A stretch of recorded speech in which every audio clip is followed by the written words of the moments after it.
en mi intimidad, yo no quiero que nadie sepa quién soy yo. Te das cuenta que lo que nos han metido para sobrevivir de la religión, de la familia, de la cultura, de todo lo que nos sostiene, el día que eso se te cae, la vida se te viene abajo. Tenemos que empoderarnos y decir, y lo pregunto mil veces, ¿estás seguro que quieres estar aquí? ¿Estás seguro que quieres ver esto? Porque cuando hacemos el trabajo, la gente, todo el mundo cree que es iluminado. Todo el mundo cree que van a ser arcángeles brincando en el salón. Y salen unas sombras que son maravillosas. Y lo que tienes que decirle a la gente es, te presento a tu verdadero yo. Tienes que lidiar con él.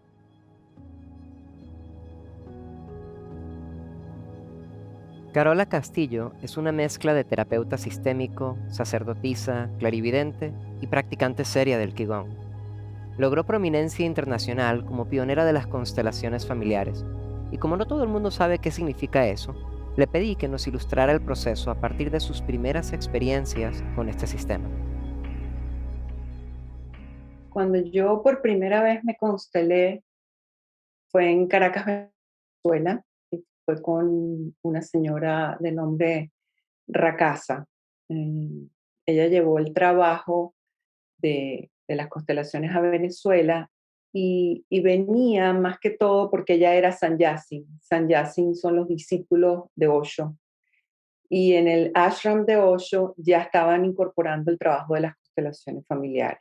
Wow. Entonces entra a Venezuela, eh, yo diría que por el centro Osho. Eh, Ella es colombiana y bueno, yo voy a este taller porque había visto en la televisión que había algo allí.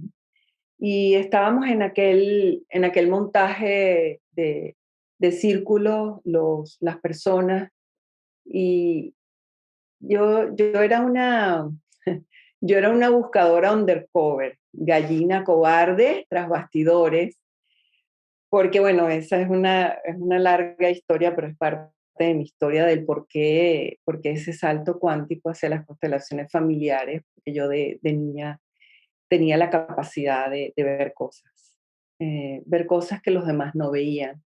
Y yo no sabía que a mí me pasaba eso hasta que un día estaba sentada en la mesa de comedor con mi familia y yo trataba de explicarle a los demás que había alguien al lado mío. Después vi a mi abuelo que había fallecido, corrí a los brazos de mi papá y mi mamá, casi que histérica.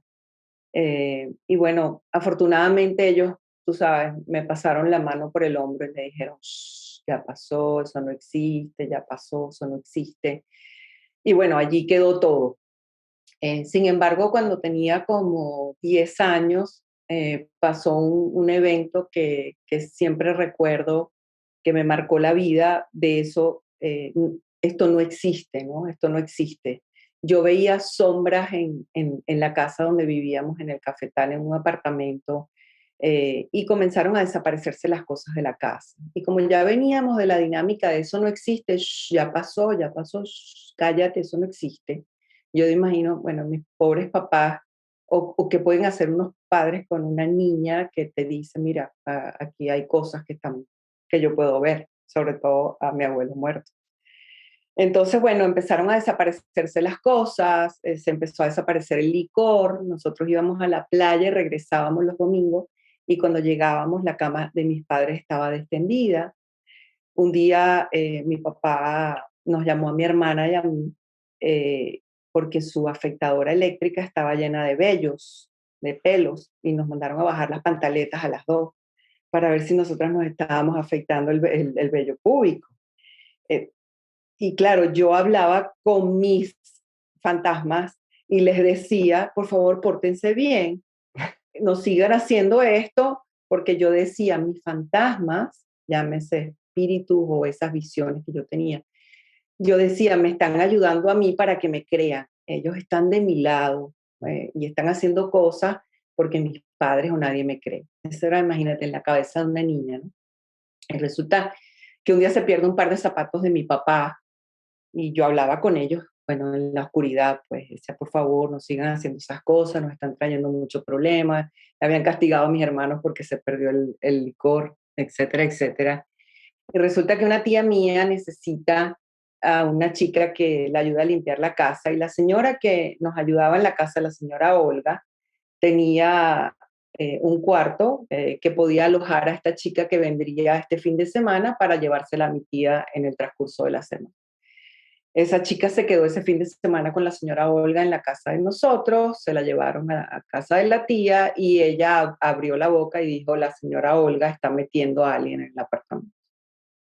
Y resulta que cuando se descubre todo esto, a mí se me caen mis fantasmas porque resulta que se empieza a hilar todo y es que cuando nos íbamos a la playa, el señor entraba, en la noche cuando ella cerraba la puerta, el señor entraba y, y yo entro en una confusión muy profunda. O sea, te podrás imaginar porque yo me decía, ¿qué es realidad? ¿Qué es verdad? Claro, hoy en día pongo la palabra en contexto, pero no me imagino qué pasó con mi niña. Me imagino que fue muy confuso para ella. Y desde ese momento yo misma me dije, no existe, esto no existe, esto no existe, yo misma. Entonces ya era un eco, no solo que venía de ese sistema que me tuvo que sostener con lo que estaba pasando conmigo, y yo creo que en el tiempo eso hizo implosión. Cuando yo entro a las constelaciones familiares, para serte honesta, a mí no me interesó, no me interesaban las constelaciones familiares, yo simplemente me decía, ya tengo algo que puedo usar para salir del closet. Yo siempre decía Mm. salir del closet, porque cuando mi hermana y yo éramos pequeñas nos metíamos en el closet y montábamos una mesita y metía a las vecinas y les leía la palma de la mano. Mi hermana cobraba y yo era la que estaba dentro del closet. Entonces, Guau. cuando uno dice salir del closet, literalmente es salir del closet. Ajá. Entonces, claro, yo veo el formato, el montaje de las constelaciones y digo, listo, aquí se armó un limpio, como decimos en Ujú. Venezuela. Entonces, bueno, empecé con este trabajo y yo diría que fue para un uso, un abuso y una lección muy fuerte. Nuevamente, porque, como te digo, la gente no necesariamente entiende, o sea, tú dices las constelaciones y para ellos de repente es, ¿qué es constelar? Entonces, por eso te estoy preguntando de tu primera constelación. ¿Qué pasó en esa primera constelación que le haga entender a la gente, ah, ok, eso es lo que sucede en una constelación normalmente, por ejemplo? Sí, lo que pasa es que la palabra constelación significa conformar y es una mala traducción. Y del trabajo del amado maestro Bert Hellinger, creador de las constelaciones familiares, nosotros simplemente heredamos la palabra constelar y en verdad tiene que ver mucho con lo sistémico, tiene que ver mucho con el trabajo de Eric Berne, tiene que ver mucho con hipnoterapia de Milton Erickson. Wow, tiene un bagaje porque el amado maestro Bert Hellinger era un jesuita, un retirado del sacerdocio, se casa con su primera esposa, que es una monja, y se va a Estados Unidos y empieza con el trabajo de Eric Berne, psicoanálisis, etcétera, etcétera. Se va, se regresa a Europa, no estoy segura ahora si es Alemania o Austria, porque en Austria terminó viviendo sus últimos años con su segunda esposa. Y él se mete en un basement, en un sótano y empieza a hacer sus dinámicas de grupo.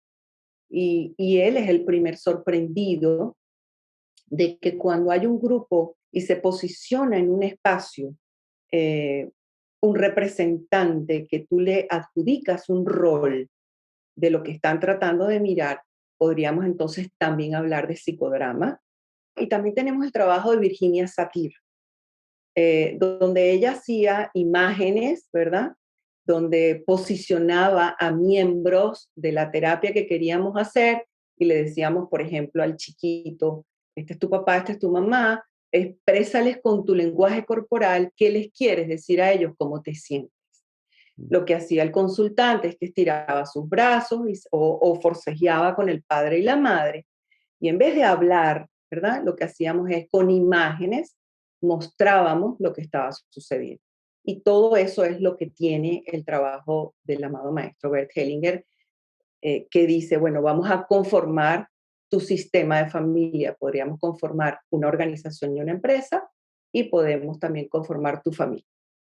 Entonces, cuando yo me hice mi trabajo, yo no recuerdo que eso haya hecho gran impacto en mí, porque mi interés era de preguntarme todo el tiempo yo no quiero hacer esto. Yo de hecho monté una tienda de decoración en Caracas, Venezuela, pero siempre picoteaba, ¿no? Yo estudié educación, yo me metía en cuanta cosa, ya había hecho trabajo de trauma, ya había hecho trabajo, estudio de cuánta cosa. Monto mi tienda, pero como yo era una gallina y tenía miedo, le tenía miedo a lo mío y le tenía miedo a confrontarlo. Entonces yo tenía, la trastienda era un pequeño cuarto con una mesita. Las mujeres venían ociosas, tú sabes, con ganas de gastar plata, y cuando yo tengo el poder de abrir la compuerta de la gente y que todo el mundo me cuenta sus problemas, yo me los llevaba a la trastienda y ahí le hacía sus sesiones y terminaban comprándome un jarrón, un mueble, un paño de cocina, porque yo decía, bueno, esta es la mejor manera. Entonces, bueno, después en el tiempo me di cuenta que lo que había era, y lo que faltaba era la estructura para poner la energía de lo que tú sabes a trabajar. Y de allí vino el largo camino, wow, de hace muchos años de agarrar un avión eh, en el 2000 y llegar a los pies del amado maestro Bergeninger. No digo pies porque me le incliné, sino caminar. Y Mm. bueno, cuando nos vimos, al final de la primera conferencia, ese primer día, a mí me tocó sentarme al lado del señor Salomón, que es sobreviviente de campo de concentración, y del otro lado me tocó un chico que era hijo de un nazi. Y aquí estábamos en Alemania, en Wunsburg, donde las constelaciones estaban en plena efervescencia. Hellinger estaba sacando víctimas y perpetradores en el escenario, y nada más y nada menos que sacó a las víctimas y perpetradores de los campos de concentración. La gente se levantaba de sus asientos y gritaban, ayúdenlo, sálvenlo, porque lo que ocurre es que al posicionar personas en ese rol que te adjudican, y este fue, bueno, mi conflicto tardío, es que tú llevas tu propia historia y Mm. no hay mucha, yo diría, no puede haber canalización de ninguna información si lo tuyo está obstruyendo el camino. Entonces, a ratos hubo mucho conflicto dentro de mí, y claro, ahora me toca hablar de lo que fue. Me cuesta mucho decir cómo fue mi primera constelación. No, no, no recapitulo, no tengo eso tan fresco porque ha sido un periplo de crecimiento. Y otra de las tajadas profundas fue en el 2006 en Argentina. Hellinger me saca al escenario delante de 1.500 personas como una esquizofrénica catatónica, y me dice, bueno, tú representas a esta persona. Y yo lo que quería era desnudarme en el escenario y besar a un compañero que estaba enfrente de mí. Y claro, ahí entra la moral, las buenas costumbres. Tú volteas y dices, tú podrás ser una gran canalizadora o una medium, lo que tú quieras, pero esto aquí no se hace porque estás en riesgo, y eso es una premisa. Lo comenté con él después, me bajé muy mal del escenario, muy mal, conflictuada, y esto comenzó a ser el camino para yo decir, hay que evolucionar el trabajo.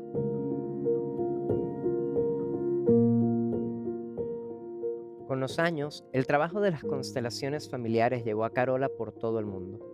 A pesar de su éxito, Carola empezó a encontrarse con experiencias que le hacían dudar de la efectividad del método que estaba usando. Le pregunté cómo fue ese proceso de evolución. Bueno, creo que tiene que ver con varios factores. Uno, la historia propia personal, sentarte contigo misma, reflexionar y decir de qué me sirve una predicción, en qué ayudo yo a un ser humano cuando le digo algo que quiere o no quiere escuchar. Si yo te digo, vas a ser millonario, tú me crees por un tiempo y a las 3 semanas me mandas al carajo porque no te has ganado el loto y me dices, yo soy una farsante. Y si te Ujú. digo, ten cuidado porque te puedes caer en un hueco, dices, no la vuelvo a ver más porque esa mujer es negativa. Y me dice, entonces, claro, primero venía lo personal, y mi decisión fue no utilizar lo que todo el mundo podría llamar un don Ujú. y sacarlo de mi trabajo, porque tuve que aprender de lo que era el manejo de energía. Y esto lo aprendí con la escuela Shaolin Wanam, que soy alumna, donde con el Sifu Wong, que es el maestro, el gran maestro en artes marciales, comencé entonces a regular esa energía, a que no fuera tan etérea, tan fantasmagórica, y decir, yo, yo soy un agente que puedo propiciar cosas, ¿cómo voy a regular esto? Porque, bueno, a los demás les conviene que tú seas lo que ellos quieren que tú seas, no lo que tú eres. Entonces, esa fue como la primera sentada de nalgas. ¿Qué vamos a hacer con esto? ¿A dónde lo vamos a llevar? Comenzar a aprender de energía y sus consecuencias, porque es muy fácil destruir un jarrón, pero es muy difícil reconstruir. Esa fue la primera parte. La segunda parte que me modificó mucho fueron, por supuesto, la incorporación de las plantas sagradas, pero como proceso personal. ¿Qué significaba la ayahuasca, el yagé? Y comenzar a hilar todo lo que era verdaderamente lo que está dentro de ti, pero como una gran meditación me daba cuenta, igual que en el Qigong, no podía yo interconectar con el otro, todo era interno y yo necesitaba mirar al otro, yo necesitaba que en el yagé, que está prohibido, por ejemplo, el encuentro con otra persona, porque ahí uno no sabe qué puede emerger. Te puede emerger, por ejemplo, una gran sexualidad en ese momento y tú no puedes agarrar a nadie y meterlo en una carpa y acostarte. Es como mete la energía dentro de ti y transfórmala dentro de ti, pero yo siempre me faltaba la parte del cuerpo. Yo decía, lo más grande que hay es el cuerpo. Dentro de nosotros está Dios, dentro de nosotros está lo magnánimo, lo sagrado. Pero ¿qué hago yo con tanto adentro si no puedo estirar la mano y tocarte o hablar contigo y verte a los ojos? Imagínate la maravilla de este ojito, como capta el universo, el cosmos. Entonces, bueno, voy empatando todo eso, empiezan a llegar los consultantes a repetir historias, pero esa constelación la hicimos hace 10 años, pero no me sirvió y empiezo a darme cuenta que mis propios alumnos empiezan a redimensionar el trabajo con pocos aciertos. Constelaciones acuáticas, constelaciones con ángeles, constelaciones, y ahí es donde yo me empiezo a dar cuenta.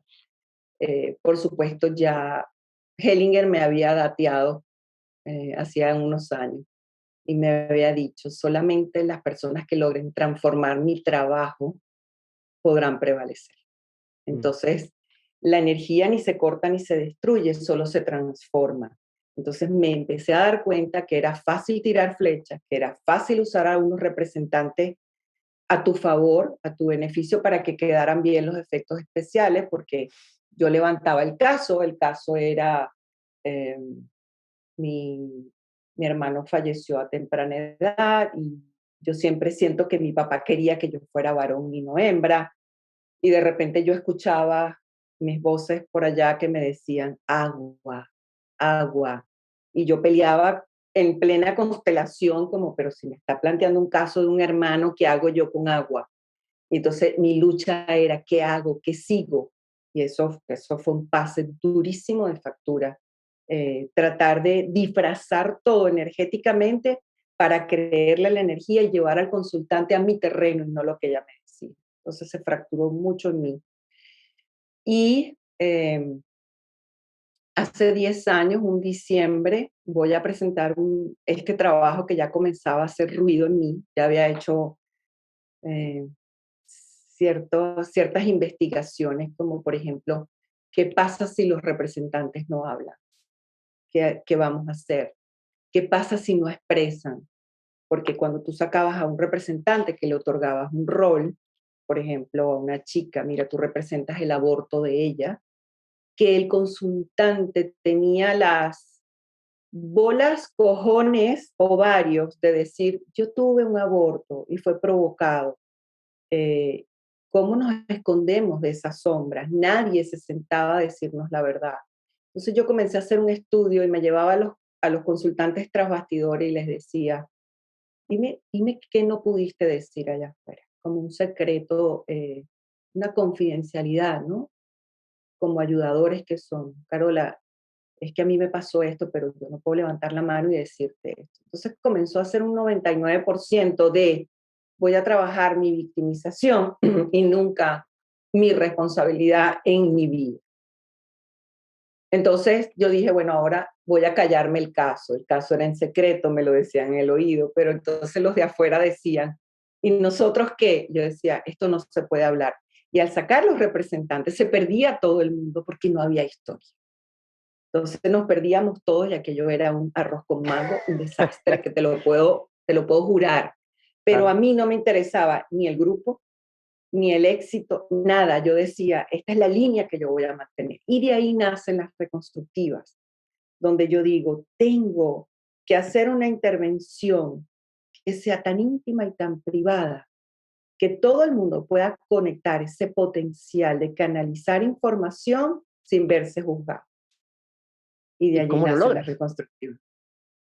¿Qué cambió ahora? ¿Cómo luce una reconstructiva ahora en donde, no sé, pueden hablar o no pueden hablar? ¿Qué es lo que hacen? Sí, bueno, yo para, para hablar un poco de lo que fue el trabajo, yo me daba cuenta que lo que habíamos aprendido en el formato Hellinger, teníamos que aprender una cantidad de frases que después cuando tú estudias hipnoterapia clínica, yo soy hipnoterapeuta clínica, te das cuenta que es muy fácil hacer una sugestión. ¿Mm? Toda la vida, todo es una sugestión, todo. Si tú crees en mí más que en ti y yo te digo, vas a ser un hombre exitoso, esa sugestión es tan positiva que tú te quedas, perdón, reprogramado el resto de tu vida y tú dices, sí, Carola lo dijo, es porque Carola lo dice, porque ella lo vio, porque ella lo sintió. Y de repente tú sales y le regalas a alguien un pedazo de pan y sientes éxito dentro de ti y dices, eso fue lo que me dijo Carola. Eso fue lo que me dijo Carola. ¿Por qué? Porque el ser humano quiere creer más en la fe que tiene el otro y en la que tú todavía no has trabajado. Pero también habían sugestiones hacia el otro lado.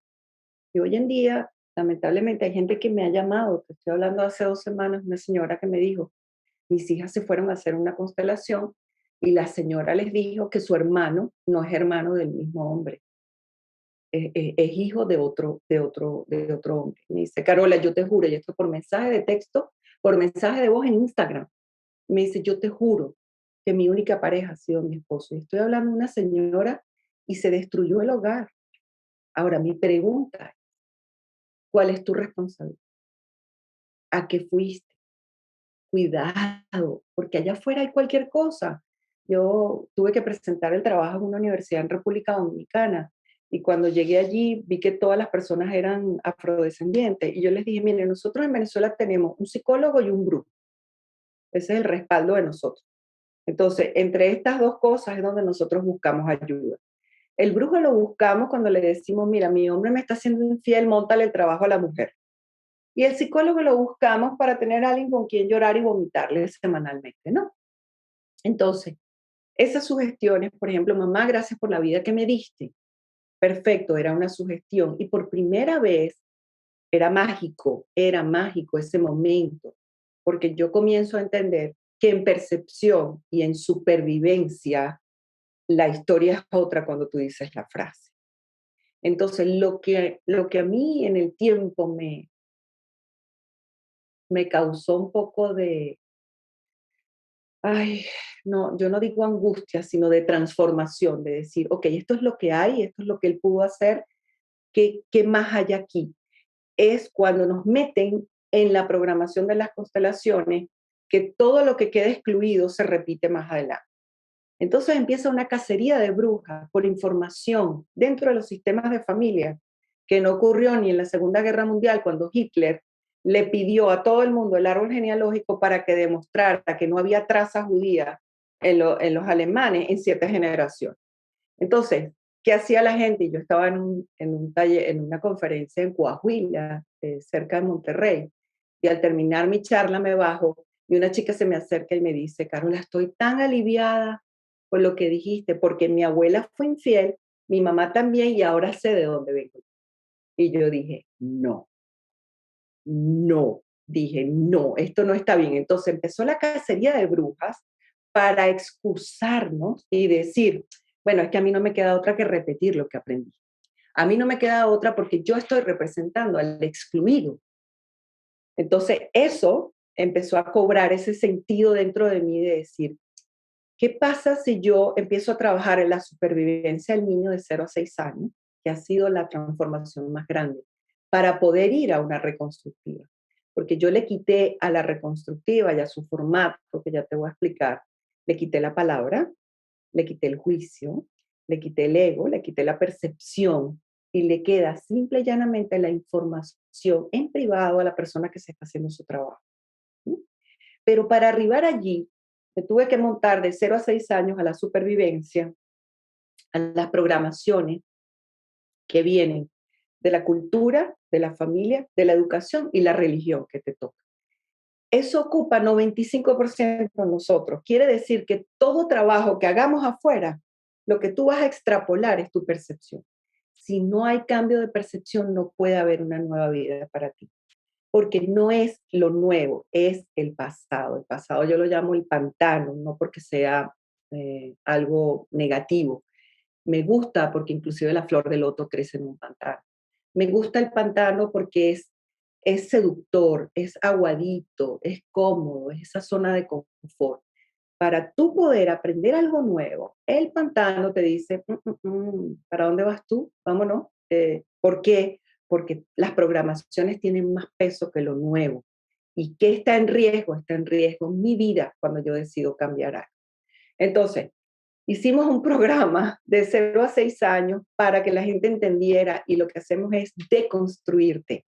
Yo te quito algunas ideas, te quito algunas programaciones para que tú puedas ser libre un ratico y entres a la reconstrucción.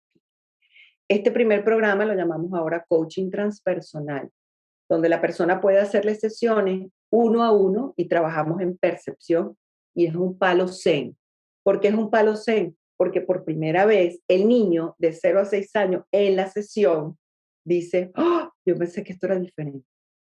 Y el coach es el que menos trabaja, porque quien trae la información es el consultante, es su percepción. Lo vas a escuchar, le vas a hacer una intervención y eso se va a modificar.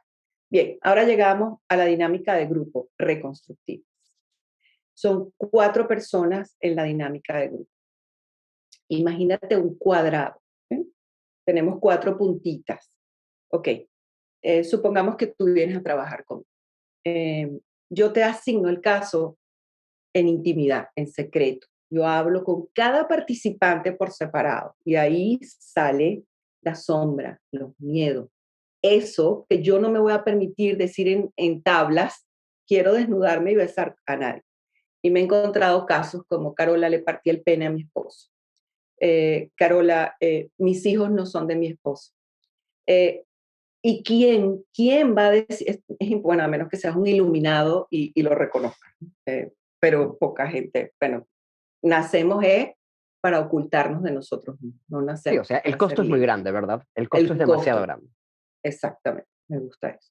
Entonces, en estas 4 puntitas, supongamos que tú me das el caso y yo te doy varias opciones y te digo, podemos trabajar vamos por capas porque te haces varios trabajos, no solo uno. Yo te voy a deconstruir. Primero me encanta deconstruirte la imagen de mamá y papá, que es la que hace peso en nosotros, porque el niño nunca puede tener una buena relación con la gente que te puso en supervivencia, Pero deconstrucción quiere decir en este caso que de algún modo puedes vernos un poco más como seres humanos y no tanto como mamá y papá. no a ellos, a ti. El niño nunca se Cuéntame un vio a poco sí más. mismo. El Ujú. niño, ¿qué es la percepción? La percepción es lo que yo registro con mis 5 sentidos. ¿Qué son los 5 sentidos? Mis ojos están hacia afuera, ¿verdad? Que mis ojos no se giran hacia adentro de mí. Mi piel, mis oídos, mi gusto, mi tacto, todo está hacia afuera. En la cabecita del niño, todo lo que existe es lo que él ha probado, ha tocado y ha vivido. Porque cuando él intentó, como Carola, conectarse con unos espíritus, pasaron por ahí, le dieron un palo en la cabeza y le dijeron, eso no existe. Entonces podemos tener los niños amigos invisibles, porque estamos conectados, porque los que vienen detrás de nosotros están más puros dentro de la información que viene viajando de vidas pasadas, de registros akáshicos, de inconsciente colectivo, llámalo como tú quieras, porque claro que venimos con una memoria, y esas son memorias del espíritu. Y a eso la le llamamos segunda. a propósito transpersonal, ¿verdad? Cuando la gente escucha transpersonal que no sabe a qué se refiere, es a eso lo que se refiere, ¿correcto? Es a eso, claro, que le vamos a dar finalmente la, la valía a ese niño que vive en una psicosis, porque somos psicóticos cuando somos pequeños. Mientras tú estás volando con tus espíritus y tus fantasmas y estás viendo cosas, yo tenía problemas con la alimentación porque mi familia era obesa y yo no comía. Entonces, mientras yo estaba en aquel mundo, desconectada, sola, asustada, porque no entendía, porque ellos no veían lo que yo veía, me daban un palo por la cabeza porque había que comer. Listo, ya está. O sea, entonces, el niño está diseñado para sobrevivir, no está diseñado ni para observar, ni para amar, ni para decir, ah, estoy absorbiendo esta información. Entonces, ¿qué es transpersonal? Ya no te fías de esos 5 sentidos y aparece el sexto sentido. Y vas a confiar en él y te vas a decir a ti mismo, así fue que lo aprendí y valió la pena, pero resulta que me faltaba esta tajada y aquí la tengo. Entonces, al entrar el participante sin esa percepción tan macabra, está un poquito más libre, un poquito, no estoy hablando de 100%, porque si no pierdes la chaveta completamente, no hay cable a tierra. El Ujú, papagayo, le cortas el hilo al globo de helio y nos venimos todos abajo. Por eso esto tiene una preparación, porque ujú. yo estoy tocándote la fibra más humana y lo más humano que tú tienes no es lo transpersonal, lo más humano es qué tuviste que aprender para llegar aquí. Y yo te quito eso de un momento a otro, te puedo decir que podrías tener Alzheimer, ¿verdad? Porque no tienes pasado, borras todo de tu mente. Entonces, vamos poco a poco, porque el niño me va a pelear en la sesión. El niño me va a decir, no quiero, si quiero, suelto esto, no quiero. Entonces, vamos poco a poco. Entonces, tú me planteas en intimidad el caso. Tú y yo somos los únicos que lo sabemos. A ver, un caso que me haya marcado. Bueno, supongamos la señora que me comentó en México, yo le partí el pene a mi esposo. Eso no hay psicoterapia, gimnasia pasiva, no hay nada que la mente pueda entender si no culpa, ¿verdad? Ujú. O sea, ella está totalmente aniquilada y ella se hace sentir la víctima y me dice, bueno, mi esposo no me quiere hablar, estamos pensando en separarnos, pero yo lo quiero, yo no le quise hacer daño. Entonces, vamos a plantear ahora la reconstructiva. Este es el caso y nadie lo sabe. Nadie lo sabe, solamente Carola y el consultante. Bien, yo te digo, delante de ti hay 3 representantes. ¿Okay? El primero te va a representar a ti mismo. O sea, imagínate, yo soy Carola, voy a sacar un representante que representa a Carola. Al lado izquierdo de Carola están las memorias pasadas de Carola. ¿Qué son memorias pasadas? Llámese inconsciente colectivo, llámese registro akáshico, llámese vidas pasadas, no lo sé. Te puedo decir la fuerza K de los egipcios, te puedo decir el coordinador en el budismo, que es los 5 cuerpos quedan aquí y uno va viajando de vida en vida con información. No lo sé. La constelación llega hasta la mitad del cuadrado. La reconstructiva abre ese plan. ¿Por qué? Porque yo quería más información de allá que la de aquí. Mm. Y bueno, es verdad increíble.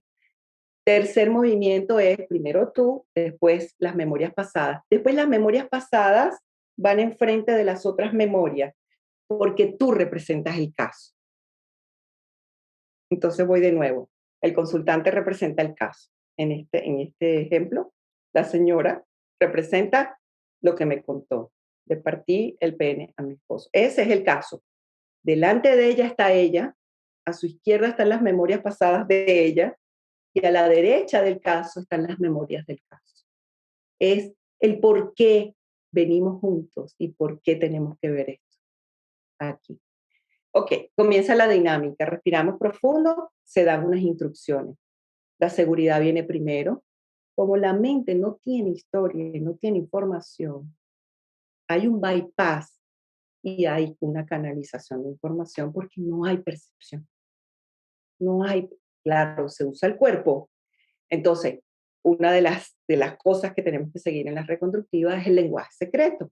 porque el lenguaje de nosotros es un circuito psicológico y si yo te digo feo, te odio, listo, a ti se te abre una herida y se acabó la dinámica. Entonces, si yo te quiero decir eso, yo te tengo que decir, afechá, ubuyá. Y claro, la cabeza es como que, ¿ah? Y así yo preservo que no entre la percepción de nadie. Queda libre el cuerpo de canalizar, de vivir, de experimentar, y hay unas capas muy profundas. Ahora, imagínate, tú estás como en un estado de shock provisional, porque primero el consultante no sabe qué está pasando. Ahí hay una deconstrucción. No entiende nada. Los tres representantes que apoyan el proceso les tiene sin cuidado lo que hagan. Nadie sabe el caso y lo mejor es hacerlo lo mejor sin proteger a nadie. Y hay una fuerza, una energía que entra en ellos, en nosotros, cuando hacemos el trabajo, que es una energía que te puedo decir que la vas a vivir por unos minutos y que siempre ha estado en nosotros como un potencial de lo que somos, pero por las emociones, los pensamientos y las historias, esa energía está castrada. Viene una energía, hay una dinámica entre los cuatro y ya que no adivinas, la persona que te está representando en ti empieza, por ejemplo, a tocarse sus miembros, que fue el caso de esta señora, ¿no? Y claro, ahí comienza la deconstrucción, porque ya tú no sabes quién es quién. Y lo que hacemos es un cambio de percepción a otro nivel. Lo más increíble es que después que termina la dinámica, las tres personas que apoyan el trabajo del consultante se sientan delante de ella y empiezan a reportar. ¿Qué van a reportar? Algo simple, claro y efectivo, sin entrar en historia, y el consultante no puede hacer preguntas. Y ahí los tres consultantes, los tres representantes dicen cosas como, imagínate esta señora, bueno, que no paraba de llorar, que me decía, Carola, ¿qué es esto? Yo, respira, lo estás haciendo súper bien, respira. Su representante decía cosas como, eh, mi ilusión era que como que no me hicieras más el amor. Los reportes son tan atinados que, claro, la primera reconstructiva te deconstruye al punto de que tú dices, ¿qué es esto? ¿Quién sopló esto? Ujú. ¿Quién? Carola le contó el caso a todo el mundo. Pero en la dinámica de la reconstructiva trabaja todo el mundo a la vez. Entonces, lo que revelan las personas que hacen el trabajo viene de un lugar sagrado.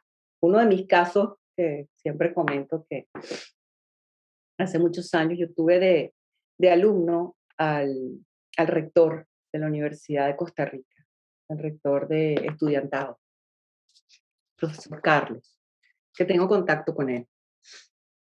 Estábamos haciendo su reconstructiva y yo lo veo pálido, pálido. Y me le acerco y le digo, profesor Carlos, ¿todo bien? Su representante era un chico americano que no hablaba español. Y en el lenguaje secreto, él empezó con su lenguarada, black, yo qué sé. Y yo lo veo pálido y me dice, a mí se me olvidó decirte que yo tengo un posgrado en lenguas muertas. Y él está hablando en sánscrito y yo puedo traducir lo que está diciendo. Wow. Tú sabes que Entonces te resumo rápido qué son las sí, reconstructivas. ajá. Las reconstructivas son un viaje, es una máquina del tiempo Ujú. que te lleva y te trae y es lo que es el principio del chamanismo. Hace algo para ti, por ti, para que tú traigas información y hagas algo por los demás. Yo me imagino que hay muchas personas que nos están escuchando que o dicen, esta mujer se voló, o dicen, ¿cómo puedo probar esto? ¿Verdad? Y muchas personas la gente que nos escucha normalmente son personas que de algún modo están buscando crecimiento personal, a veces están en una crisis espiritual y normalmente hay como dos vertientes, ¿verdad? El que va, como dices tú, al psicólogo y muchas veces tiene un proceso un tanto más a largo plazo, un poco más suave, porque los psicólogos te pueden ofrecer a veces momentos súper intensos, pero en general uno no siente que le mueven el piso en cada sesión, ¿verdad? Este tipo de experiencias son el tipo de experiencias parecidas un tanto a estos viajes con plantas sagradas. El que lo haya vivido normalmente sabe que te sacuden la vida y tú dices, wow, no sé en dónde está mi piso nuevamente y hay un proceso luego de integración. Que a propósito, también a veces puede suceder en un retiro espiritual, ¿verdad? Eh, el problema es que estas experiencias pico, después de moverte el piso, podrían dejarte tan desorganizado, por decirlo así, que necesitas un proceso de integración. ¿Cómo ayudas tú a esa persona que a veces no siente que tiene piso a reconstruir? Porque, ok, desconstruiste. La persona salió, cree que entiende lo que está pasando, pero quizás no.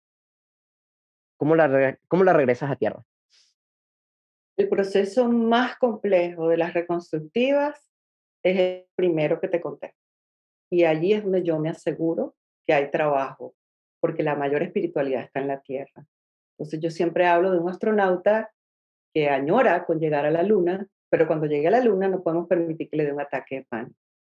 Entonces yo me aseguro de que él sepa a dónde va, qué puede esperar, cómo regresar, porque si no, nos quedamos en lo que nos hemos quedado toda la vida, en una adicción de espiritualidad, de un rush, de un ratico, de un kick, como lo dicen los drogadictos, un poquito, probar un poquito y decir, necesito la planta para otro trip, para otro viaje, necesito otra reconstructiva para otro trip. Pero este trabajo es orgánico. Tú no sabes qué puede cambiar mañana porque lo que cambia es tu percepción. Si no hay cambio de percepción, entonces es un rush. Cuando tú cambias tu percepción, tú cambias tu vida. Y eso es lo que hace la reconstrucción. Entonces yo me aseguro de hablar de las programaciones del 95%, de los hábitos, de las leyendas, de las historias, de lo que nos tuvimos que creer. Hacemos ejercicios previos para que el niño empiece a aparecer como adulto en el taller y se haga responsable de su experiencia. Porque es que también lo podemos encontrar en la religión. Podemos ir a misa el domingo y escuchar una bella canción y sabemos que nos vamos a elevar, pero llegamos a la casa y le pegamos 3 gritos a los niñitos y le pegamos un palo por la cabeza porque nos tienen amargadas la vida. Entonces, los buscadores ya nos merecemos una actualización 2.3 y eso se basa en la responsabilidad. Y lo hacemos y lo decimos. Si las personas no se preparan para esto, como lo está haciendo la escuela de reconstructiva, por eso se fundó una escuela, para tener una línea, un lineamiento, un fundamento. ¿Qué sabe hacer el terapeuta en reconstructiva? Sostener el espacio para lo que van a vivir, para que puedan hacer algo. Ahora, las personas que vienen al taller y dicen, esto es increíble, y se llevan el trabajo, lo único que logran es una clase de aeróbics. ¿Y cómo haces entonces para, o sea, hay un proceso post reconstructivo, o sea, post sesión para que la gente pueda expresar un poco lo que pasó y como ordenarlo de nuevo? Eh, lo que aspiramos es que no regrese a lo mismo. Lo que aspiramos es que ellos entran en un espacio donde simplemente, imagínate que tú tienes tu cuarto por 20 años igualito. Tú sales del trabajo y el mismo cuarto simplemente cambiaron las piezas, se mudaron de lugar. Y eso es lo que es un cambio de percepción. Te lo puede dar cualquier cosa que sea, por ejemplo, una vivencia cercana a la muerte. Es una reconstructiva. Tú no le puedes decir a una persona después de eso, sé el mismo. Tú empiezas a recapitular, tú te sientas contigo. Ahora, ¿qué hace la reconstructiva? Te pone una luz en tu sombra más grande. Pero ya estamos al tanto que lo que van a emerger son las sombras. Yo tuve un consultante en México que era judío, era un psicólogo. Vino con su kipá y vino con la esposa, eran ortodoxos. O sea, imagínate radicales. Yo decía, ¿qué hace esta gente aquí? Y él a solas me dijo, odio la comunidad, estoy cansado, me va muy mal económicamente, no prevalezco, no me miran porque no soy próspero. Y le dije, bueno, déjame ver qué hacemos aquí. Cuando me tocó el momento de otorgarle el caso, fui al oído de él, algunas veces lo escribo para que nadie me vea ni la boca, y le digo, tú representas el judaísmo, ¿ok? Eso es lo que se me ocurre para ti. Y bueno, y asigné su caso. Delante de él está él, ¿verdad? Y a mano derecha y de frente, en la parte del otro lado del cuadrado, está lo que llamamos entonces lo transpersonal, lo que viene más allá de, que es un ingrediente importante a lo que está pasando hoy. Inmediatamente el consultante enfrente de él, el representante que era él, saltó sobre el Señor, sobre el rabino, le quitó el kipá, lo escupió y lo tiró en el piso. Ya la intervención está hecha. ¿Por qué? Ya está listo, ya está listo. Entonces no hay que meterse en algo tan agónico cuando escuchamos lo que es una sombra. Él pasó los próximos 20 minutos con lenguaje corporal, haciéndole entender a la persona que tenía delante que tenía que respetar el judaísmo. Él salió de allí, emprendió de nuevo su camino, convencido. ¿Sí? Porque una cosa es lo que tú quieres hacer y otra cosa es lo que te toca por derecho obligatorio de que viene de la familia. En algún lado escuché una vez que los seres humanos somos máquinas de hacer significado. Para mí, lo que sucedió en el ejemplo que nos dio Carola con el hombre judío podría haber significado cosas distintas, y dependiendo de su punto de vista en ese momento, podrían haberle hecho decidir a este hombre cosas muy diferentes. Mi preocupación en este tipo de procesos es que luego de un evento que puede sentirse como si te mueve el piso y te deconstruye, quizás algunas personas necesiten más acompañamiento que les ayude a integrar la experiencia y de un modo positivo. Le pregunté a Carola si su metodología incluía ese tipo de acompañamiento. Tengo estadísticas, que es lo único que me ha servido, eh, porque tengo mucha gente escéptica que no participa del trabajo, sino que juzga el trabajo desde afuera. Ujú. Entonces, yo siempre le digo a la gente, ven, lo vives y después hablamos. De todas maneras, tengo estadísticas, por si acaso. Y de nuevo, lo que nos aseguramos es de que la persona entienda todo lo que es la estructura del ego, las programaciones, domesticación, síndrome de Estocolmo. O sea, es completo cuando la Ujú. persona ponemos ejercicio para que tú veas cómo tu percepción no sirve para nada y cómo te has engañado a ti mismo, ¿no? Y la parte más fuerte no son las reconstructivas. La parte más fuerte es la realidad, que tú tienes que confrontarte a ti mismo y decir, wow, o sea, me desvié del camino. Entonces, con ese trabajo más la reconstructiva, hay una fusión de algo. Yo creo que la reconstructiva no sería lo mismo sin la parte previa. La reconstructiva, yo creo que el 70% estamos hablando de nuevo de salvaguardar quién eres tú, donde no hay juicio, donde no hay medias tintas, donde está bien.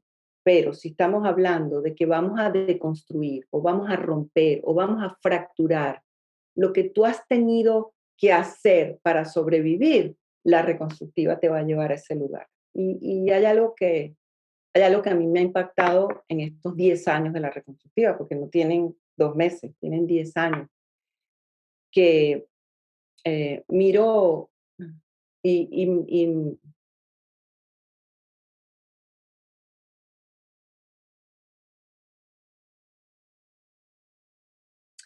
cómo es posible que los seres humanos aprendamos más a escondernos que a ser auténticos. Eso, eso a mí, porque alejarme de la terapia convencional, porque alejarme del acompañamiento, porque creo que la fuerza que tiene cada ser humano para conocerse y vencerse a sí mismo es lo único que tiene para salvarse. Si tú lo acompañas, el acompañamiento lo apapacha, lo debilita, buscas una mamá que tenga una teta llena de leche, se vuelve a quedar allí y no puedes, no deberíamos hacer eso. Cuando yo veo las nuevas generaciones, lo que hacen con el trabajo de la reconstructiva, lo incorporan y se mueven hacia adelante, pero ¿qué pasa? Imagínate que tenemos una línea, ¿verdad? Aquí está una línea recta. Imagínate que a la derecha está el comienzo de tu vida y aquí a la izquierda está el final, ¿no? Ok, y posiciónate tú donde tú crees que vas con tus años. Tenemos un promedio de vida, yo tomo 85 años, ¿ok? Yo tengo 60. Quiere decir que yo estoy en la mitad más adelante hacia la izquierda, ¿verdad?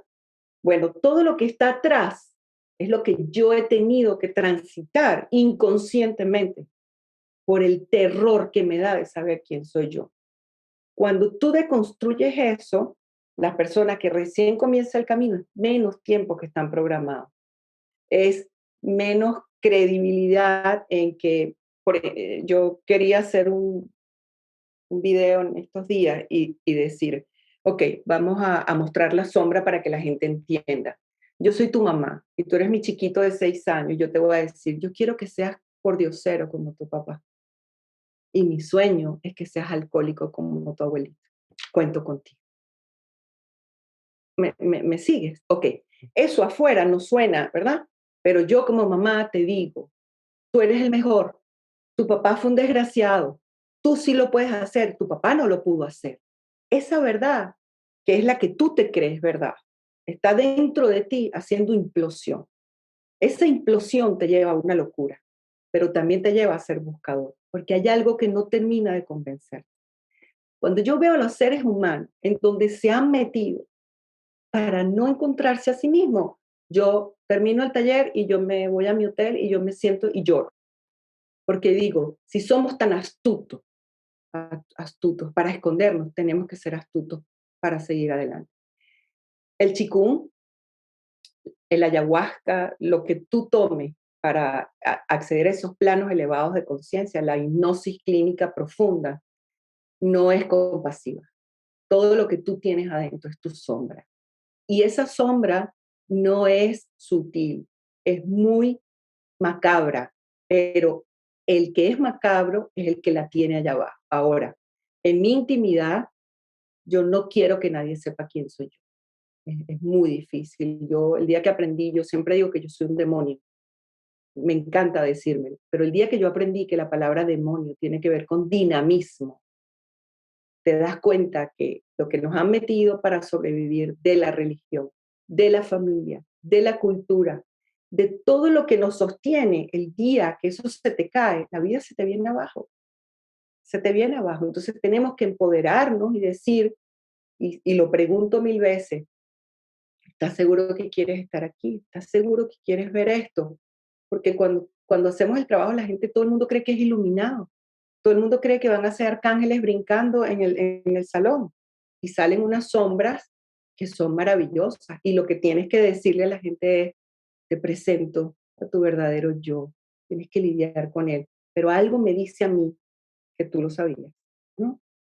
Como que no hay secreto. No hay secreto. Entonces, nos han dado unas herramientas para seguir en lo mismo y no salir de allí. ¿Qué pasa con las personas que hacen yoga? Sí, hay un trabajo maravilloso en el cuerpo, igual que Qigong, igual que el Tai Chi Chuan, igual que el ayahuasca, pero tú regresas a lo mismo. No se queda el trabajo contigo. Las reconstructivas se queda el trabajo contigo. Dame un segundito, por favor, que mi perrita está haciendo algo que nunca ha hecho. En mi vida nunca la he escuchado haciendo lo que está haciendo. Claro. Eh, no sé qué está pasando. Ven. O sea, quiere estar en la sesión. Ella quiere estar en la sesión, definitivamente. Y yo trato de, obviamente, tener la menor cantidad de distracciones, pero ella se niega, así que vamos a respetarlo. Esto es parte de Em, lo que estamos hablando. ajá, exactamente. De no negarse. A mí me, me tengo esta percepción de que justamente porque tú tienes este constante contacto con la sombra de la gente, que de algún modo las atrapa y no les permite evolucionar y las mantiene sufriendo, que no solamente te atrae este trabajo transpersonal y este trabajo intenso, porque esa es la cuestión, es intenso. Yo no diría macabro, a mí no me gusta esa palabra macabra para definir o describir lo que estás diciendo, porque lo llena de esta negatividad que digo, o sea, sí, estás trabajando con sombras, pero es ese nivel de intensidad. Y la cuestión es que para trabajar con este tipo de sombras a este ritmo, a este nivel tan increíblemente intenso, las herramientas se siente como que cortan, ¿verdad? Y por eso también, en cierto modo, quizás es tanta responsabilidad de parte de los terapeutas, los facilitadores, para hacer este tipo de trabajo. Entonces, te pregunto, tomando en cuenta que todo lo que tiene mucho poder también tiene mucha responsabilidad y que cuando tú cortas algo, ese corte puede ser, es como el arma de dos filos. Para ti, ¿cuáles son los peligros, por decirlo así, o los riesgos que tiene?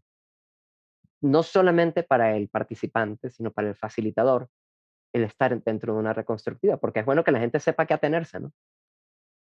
Bueno, yo creo que lo que yo puedo usar para salvaguardar la energía que se presenta, siempre digo, a la energía le encanta la estructura. Quiere decir que las reconstructivas definen que los que estamos allí somos lavadora. Y la lavadora tiene una función. Te van a meter ropa y vas a hacer ciclo corto, ciclo largo. Las reconstructivas y lo que hemos tratado de hacer, que no digo que vaya a haber su excepción, ¿no? No puedo, bueno, pasa con todo movimiento terapéutico, ¿no? Esto no es nuevo, porque si están haciendo constelaciones fluviales y de ángeles, eso es porque se agotó el recurso del trabajo y la gente ahora está inventando y no tiene contexto, pero el ser humano prefiere volar que aterrizar. Es más fácil andar por allá arriba que decir, esta es la que soy y esta es mi responsabilidad. Entonces tenemos la primera parte del trabajo siempre es las instrucciones y a la energía le encanta la estructura. Y cuando tú giras instrucciones y esas se siguen, el trabajo está salvaguardado. Por ejemplo, la seguridad viene primero. Tenemos que hacer un despliegue dentro del salón para cuidar el campo de lo que está haciendo, porque la energía es la que va a hacer el trabajo. Y tú lo único que le ofreces a la energía no es nada etéreo. Bueno, ven y haz este trabajo aquí que no sabemos a dónde va. No, le estamos diciendo a la energía, ya dimos las indicaciones y el éxito de las reconstructivas es la responsabilidad. Inclusive la gente tiene que firmar una planilla de exoneración cuando entra al trabajo, inclusive cuando lo hacemos online o uno a uno. Yo, Carola Castillo, aseguro que no tengo ninguna condición física porque no estamos trabajando con cosas legales. Lo que a mí me gusta decirle, y los alumnos ya lo hemos aprendido, dale estructura. Mira, si tú quieres agua, lo único que tienes que hacer es unir tus manos. Y si quieres más agua, tienes que buscarte un vaso. Y si quieres más agua, te tienes que buscar un tanque. Y si quieres más agua, búscate un dique. Y ahí está. Yo voy a llover sobre ti, pero si tú no me sostienes, listo. Entonces, creo que lo que salvaguarda el trabajo es las indicaciones. La seguridad viene primero. Mandamos a quitar todo lo que pueda hacer daño físico, correas, zapatos, prendas, porque la energía es tan, no voy a decir macabra, lo que pasa es que a mí me gusta usar términos que la gente diga, ups, aquí no me meto. No me gusta seducir. La palabra seducción significa desviar del camino. Cuando la gente dice es fuerte, Carola, sí, es fuerte. Pero no me lo digas tan duro, no te voy a engañar, porque eso es parte de la sombra. No queremos hacer marketing, no queremos vender, queremos que vengan los buscadores capacitados y responsables para hacer el trabajo. Si salió bien o salió mal, tú eres el responsable, que esa es la diferencia que nos falta con, Carola, me fracturaron la casa y de que eres tú responsable. ¿Para qué fuiste? Entonces, lo que me gusta es que el trabajo es individual, no tiene nada que ver con tu núcleo de familia, aunque lo vas a tocar. No tiene nada que ver con espiritismo. No tiene nada que ver con estas cosas. Es que la persona se le abre un sexto sentido y comienza a sentarse a reflexionar. Y de nuevo, somos expertos en ocultarnos y todo el mundo sabe lo que está pasando allí. Todo el mundo, te lo garantizo. Nadie, como yo tenía un maestro que me decía, la vida del pendejo es dura. La vida del pendejo es muy dura. Y cuando tú dices, ya no me voy a hacer el tonto, agárrate, porque el que sale a buscar puede encontrarse, no va a encontrar más nada, sino a sí mismo. Entonces, la seguridad viene primero. Enseñamos cómo es la respiración dentro del trabajo, que es muy importante para sostener la energía. Eh, son varios pasos que me gusta, perdón, enseñar en el trabajo que no me gustaría como No, está bien, no tienes por entregarlos qué develar todos. tanto, pero a ver, develar tu sombra requiere de un montón de compasión. Esa es la cuestión. Yo voy a verme a mí mismo y reconocer las peores cosas que no quiero reconocer de mí mismo. ¿Cómo ayudas a la persona a decir, bueno, sí, eso es cierto, tienes todas esas sombras y aún así eres digno de amor? Claro, es que yo creo que cuando tú haces una iniciación en la comunidad de donde yo vengo, comunidad indígena, hay una iniciación, por ejemplo, que es cuidar la fogata. Cuidar la fogata. Suena sencillo, ¿verdad? Pero resulta que cuando te otorgan el honor de cuidar la fogata es porque ya pasaste por los caminos donde estaba la madera y la buscaste, los árboles sagrados que no podías tocar y velar por ellos, el equipo de trabajo para que recogiera la madera, montar la madera, airear la madera, la disposición de cómo va, y que esta persona sostenga el fuego toda la noche, depende de que no queme la comunidad. Y eso es responsabilidad. Y eso no nos los enseñaron a nosotros. A nosotros, de 0 a 6 años, nunca, yo siempre le digo a los padres, cría a tus hijos como si fueran unos adultos. Pregúntale, ¿de qué eres responsable? Pregúntale, para que tú veas. Entonces, como en nombre de Dios, como son niños, no, dale, sigue adelante. Siempre hablamos de cuáles son las consecuencias de lo que estás haciendo. Inclusive hay gente que cuando se le dice, cuida el fuego, ¿verdad? En esa iniciación te dice, yo creo que no estoy capacitada porque podría quemar la comunidad completa. Entonces, ahí está la ayuda, pero el negocio es 50-50. Tú haces tu trabajo y la otra persona trae 50% de madera y tú eres el fuego. Tú vas a transformar, pero cuidado si el otro no trae el recurso de la madera, lo puedes quemar. Y ahí es donde tú En tienes que esta detener. metáfora, ¿en dónde está la compasión? ¿Dónde está la compasión? En la Wow, metáfora, sí. cuando tú cuidas el fuego toda la noche, no es que dices, eh, salvé a la comunidad, sino dices, estoy haciendo algo bien. Mm. Porque el ser humano empieza por sí mismo, nunca ve al otro. El que tiene hambre no ve el plato del otro. Cuando tú tienes el estómago lleno es que ves el plato del otro y le preguntas, ¿qué comiste tú? Entonces, en esa hambre, siempre estamos, el niño siempre cuida a los demás, nunca vela por él mismo.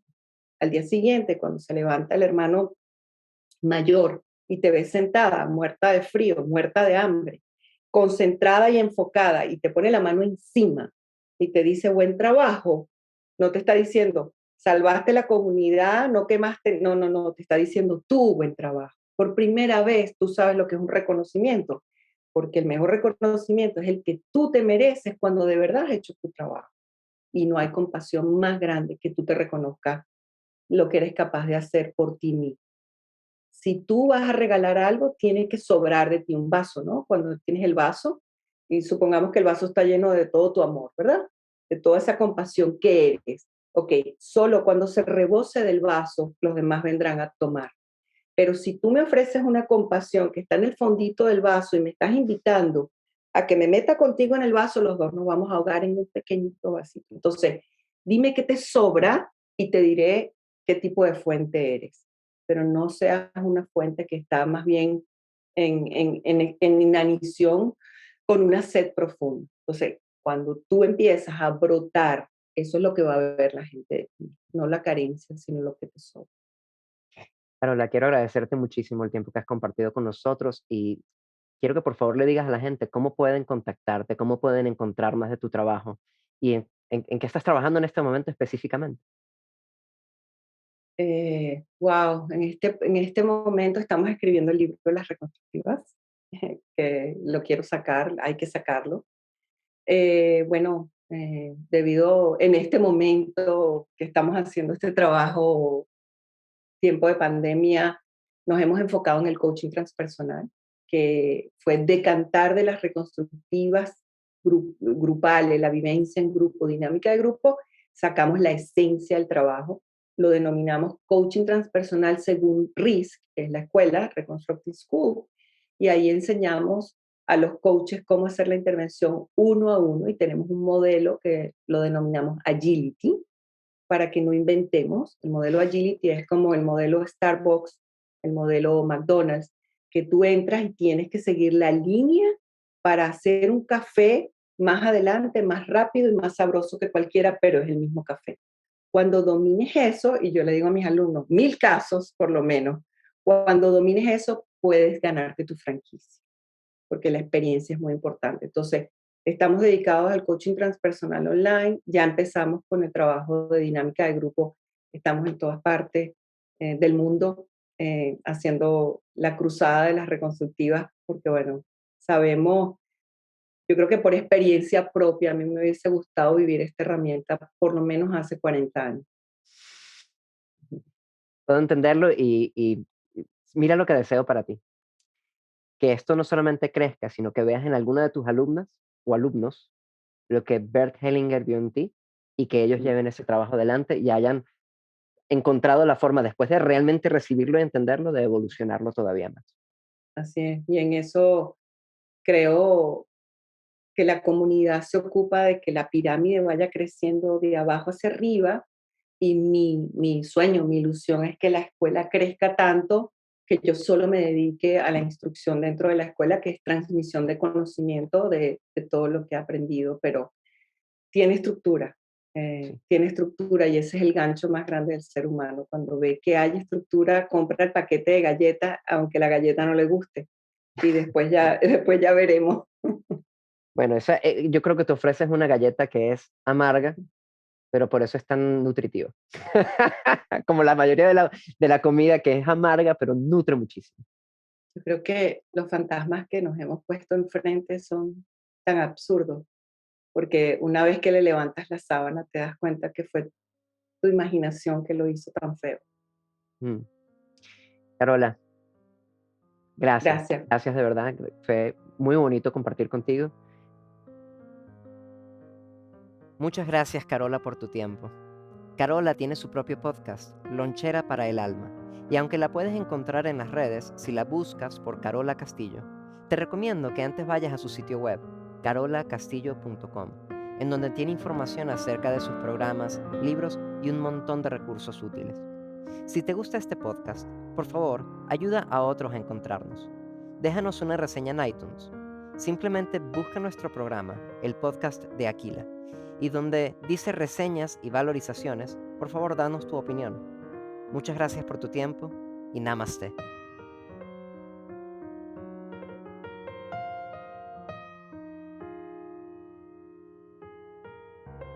Gracias por escuchar al podcast de Aquila, presentado por Mijael Brandwein y el Aquila Institute y editado por Sebastián Reibel. Si quieres más episodios y conocer todo lo que ofrecemos, te invito a visitar aquilainstitute.com. Luz, paz y amor.